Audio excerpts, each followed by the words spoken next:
Right now, Amazon is offering some amazing extra perks that come with a job offer. If you start a warehouse job, you can get a $1,000 sign-on bonus. That means you start earning a paycheck right away, plus you get extra cash to use before the holidays. Applying is so easy, you don't even need an interview. It's never been so rewarding to start an hourly job that's close to home. So what are you waiting for? To join the team today, visit amazon.com/sign-on bonus. Amazon is an equal opportunity employer.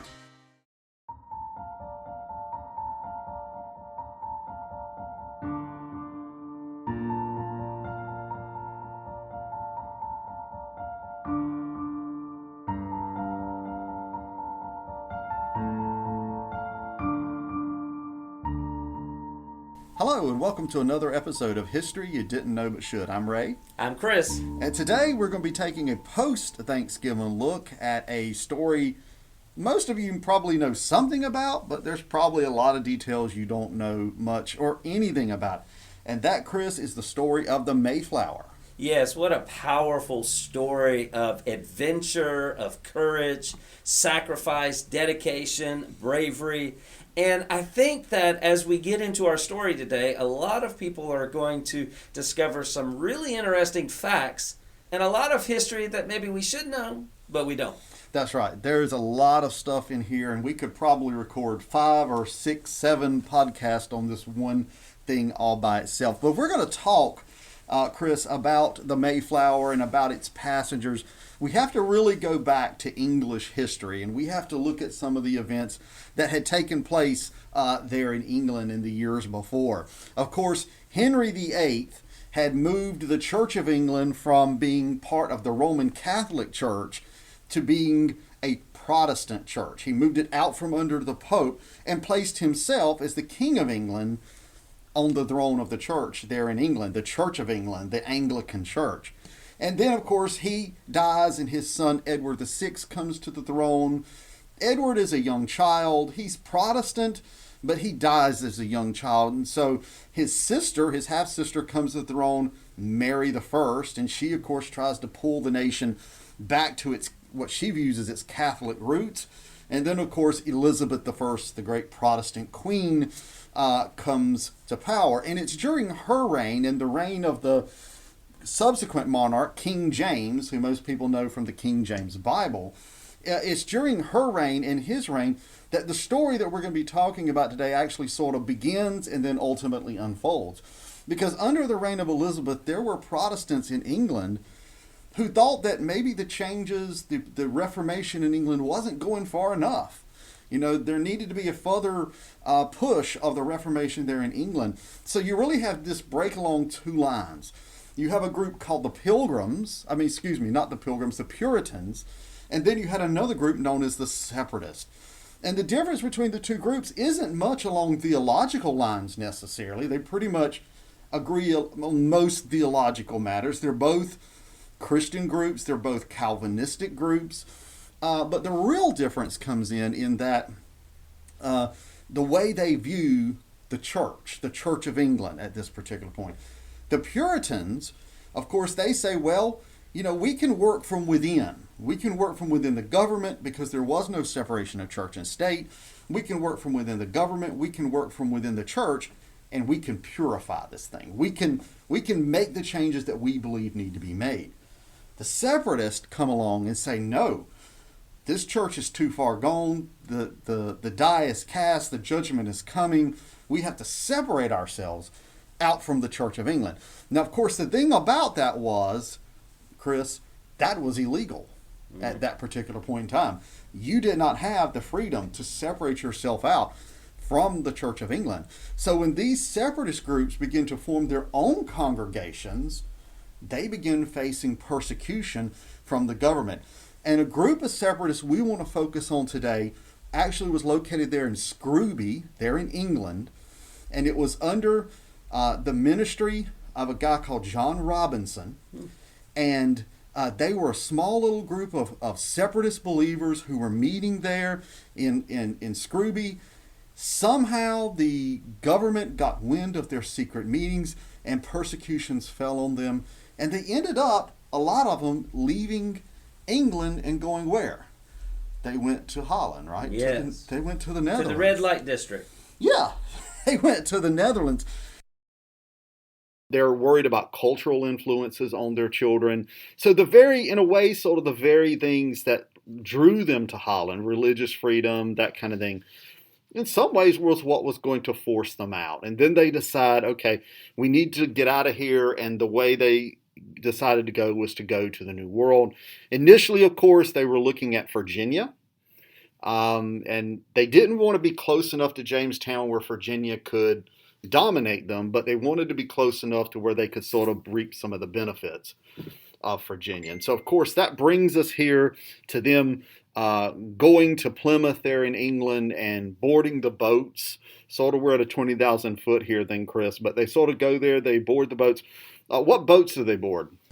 So these separatists, who are also, they like to be called saints, will join a much larger group. So it's important to know that it's not just the Pilgrims that come across on the Mayflower, but there is a very diverse group of about 40 saints, along with another group of secular colonists that are known as strangers. And they're going to set sail on these merchant ships. And we have to understand that the boats that they're going on are not passenger boats. Right. They're cargo boats, usually bringing over about 180 tons of cargo. And so we have the Mayflower, and we also have the Speedwell. So as soon as they load the boats and they're ready to set sail to the New World to establish a freedom of worship and life, and as soon as they do this, the Speedwell begins to leak almost immediately. And so the ships have to turn around. They have to head back to Plymouth.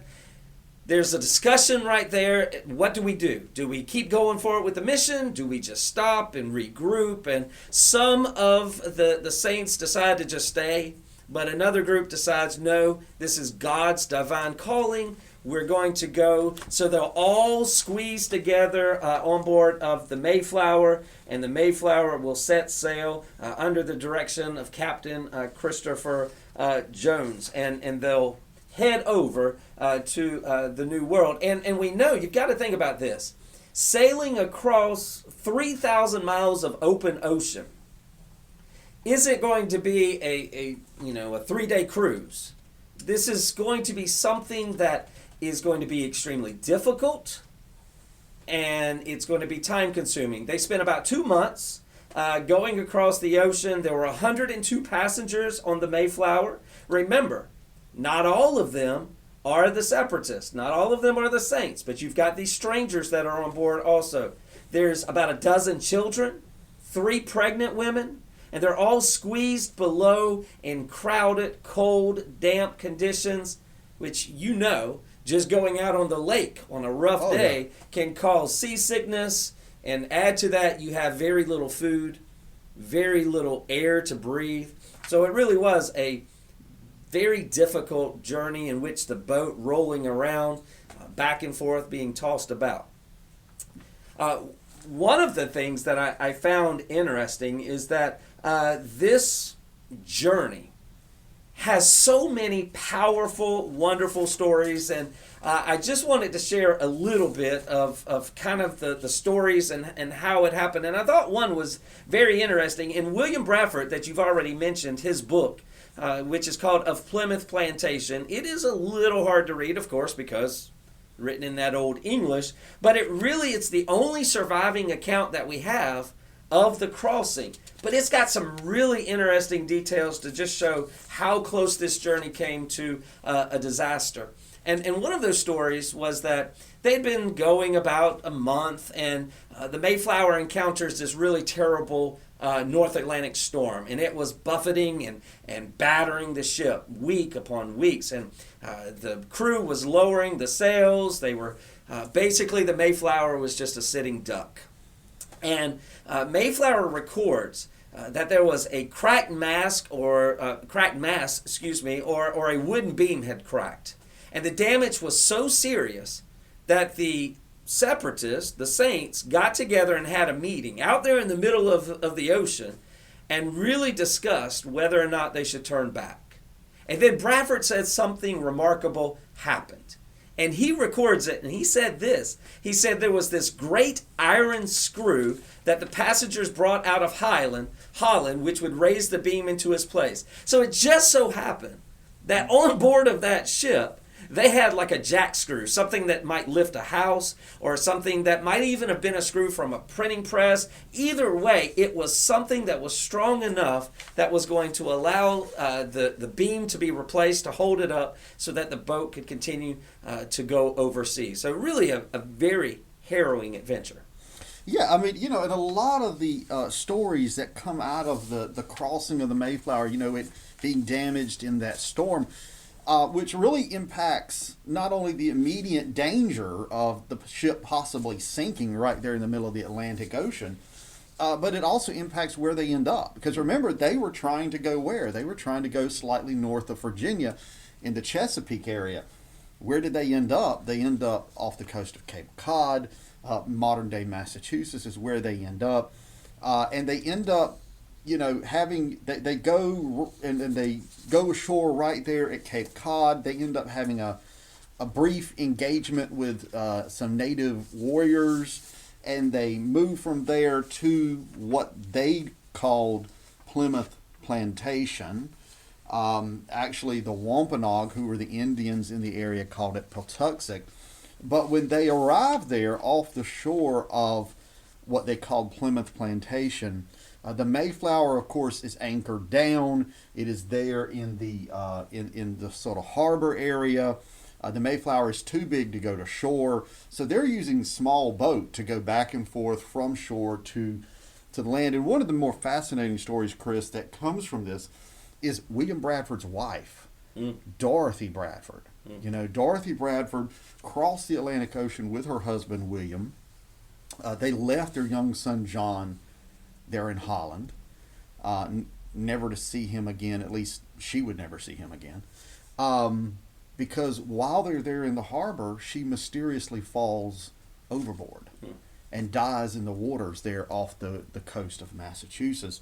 And there's a lot of discussion exactly what happened. How did this lady on the Mayflower fall overboard? I mean, according to the sources we have, there was smooth water. It wasn't choppy water at the time.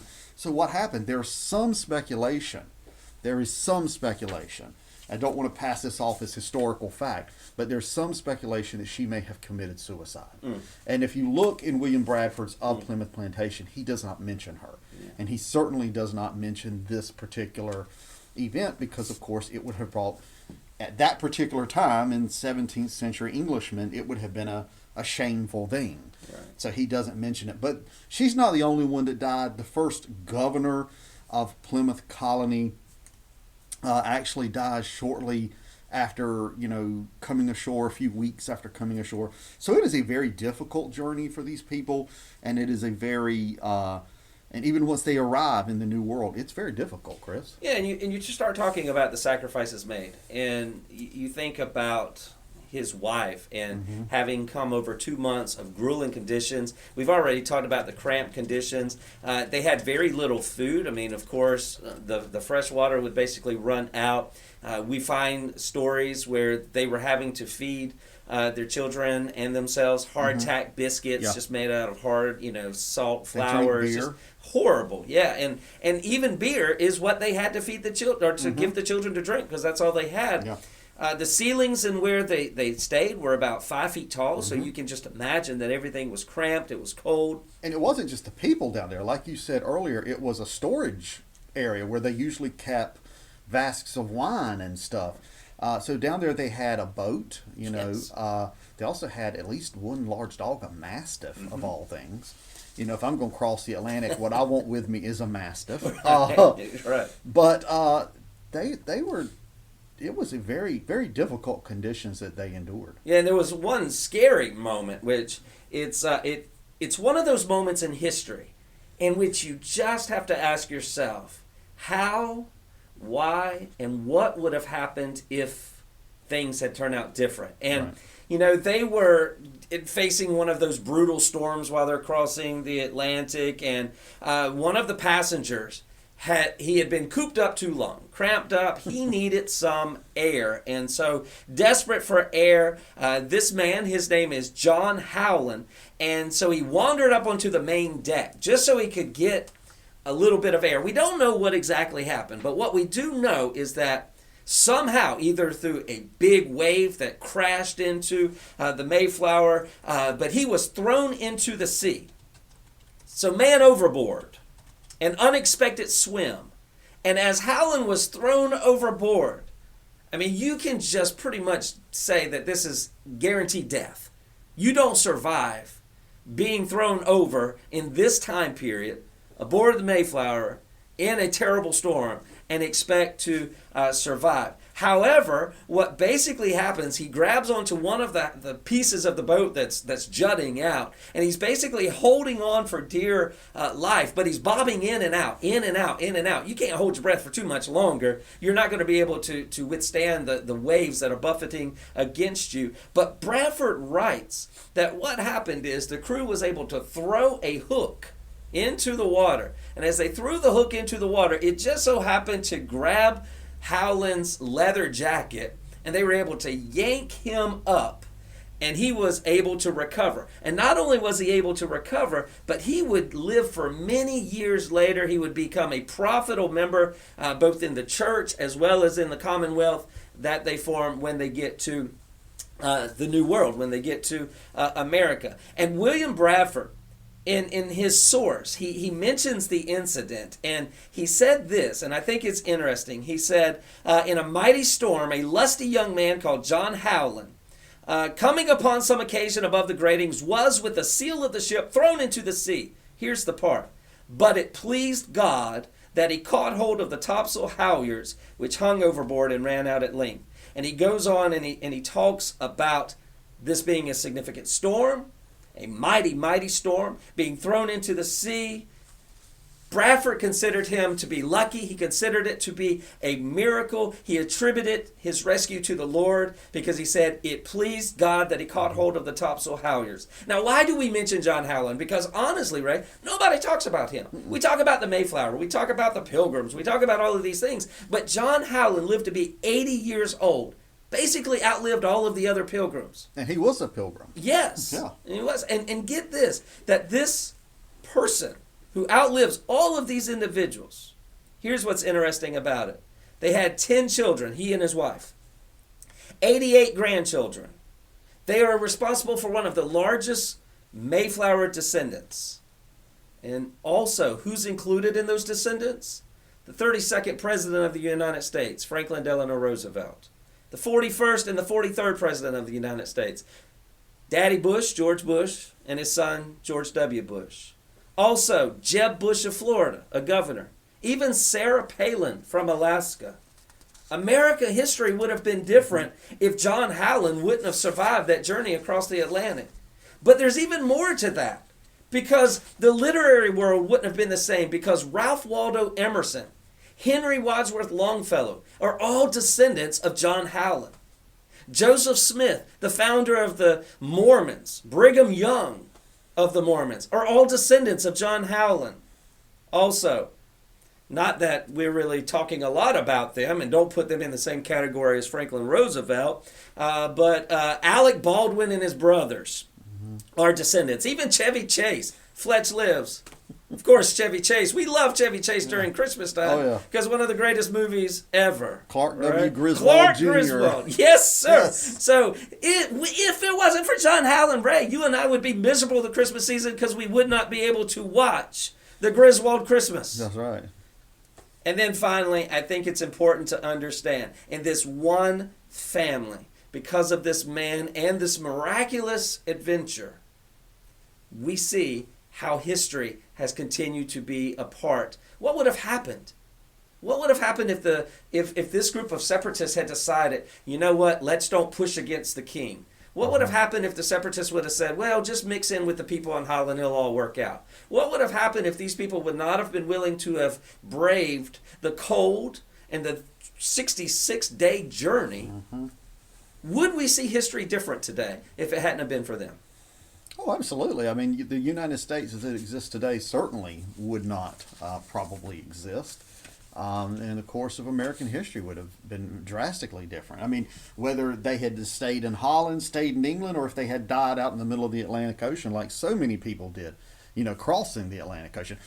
So we talked a little bit about the journey and everything. What happened to the ship? What happened to the Mayflower? That's a good question, isn't it? Yeah. So why don't you tell us a little bit about... Very good question. What happened to the Mayflower? Well, interesting enough, it's a little hard to determine because, of course, back in the 17th century, they weren't exactly, keeping things for historical purposes. They didn't exactly do that. Between 1603 and 1625, there were some 26 different ships named Mayflower. Wow. So it was a very popular name of a ship, but we do know Christopher Jones, you mentioned earlier, was the master of this particular ship. It is believed by most historians today that what ultimately happened in the Mayflower was it was torn apart. Eventually the ship, it had served its time, it had served its purpose. They did not view it as being anything unique in history. They didn't view it that way. So it was broken up. And according to some people, it was made into a barn, or at least parts of it were made into a barn in Buckinghamshire, there in England. So, and the barn is still there. So if it is indeed the wood from the Mayflower, then you can go there to England and you can see part of the Mayflower, if indeed that's the wood from the Mayflower. So I think this has been a very interesting episode, Chris, learning more about the Mayflower, the people on it, its story. I think this has been a very interesting As our episode. friends across the pond would say, it's a bloody good story, I think. And I think we've learned so much, but I do think it's important to understand there were more people on the ship than what we think of. Mm-hmm. And we've got to remember, not that we want to call them strangers and separatists and saints, but we've got to understand there was a diverse group of people who worked together even in the midst of struggles and of uncertainties. Though they didn't get along, they didn't see eye to eye on a lot of things, but they worked together to help create a form of government that would allow America to become even more established, to define what constitutes the opportunity to have life, liberty, and the pursuit of happiness. That idea that still resonates today and would resonate through other leaders and through other events in American history. So I just think it's been a wonderful story. I appreciate William Bradford for leaving the account of it. It's the only surviving account, but I encourage our listeners to go out and to just review some of the other aspects of the Mayflower and what happened. And maybe one day we'll be able to see that barn and have an idea of the true Mayflower. Yeah, and absolutely. It's a very important part of our history. And you know what, Chris? There is a part of the famous Pilgrim Thanksgiving story. A star in that story has no mention in the original sources. And you know who that was? Yes. Plymouth Rock. Isn't that wonderful? There's no mention of Plymouth Rock and William Bradford or Mort's relation or anything like that. No mention of Plymouth Rock. Sorry. I mean, there's a rock there, but what role it played in these early days, we don't have any idea. But we do know that the reason they called it Plymouth is because that's the place they left from when they left England. It was from Plymouth. Fascinating story. It helps us because when we start digging into this, it reminds us the history that we didn't know but should, but also allowing us to make sure that we understand the facts that go along with it. All right. Thank you, Chris. It's been a great episode. We hope to see you next time on History You Didn't Know But Should. If you have suggestions, comments, or complaints, you can always email us at historyoushouldknow@gmail.com. That's history, the letter U, should know @gmail.com.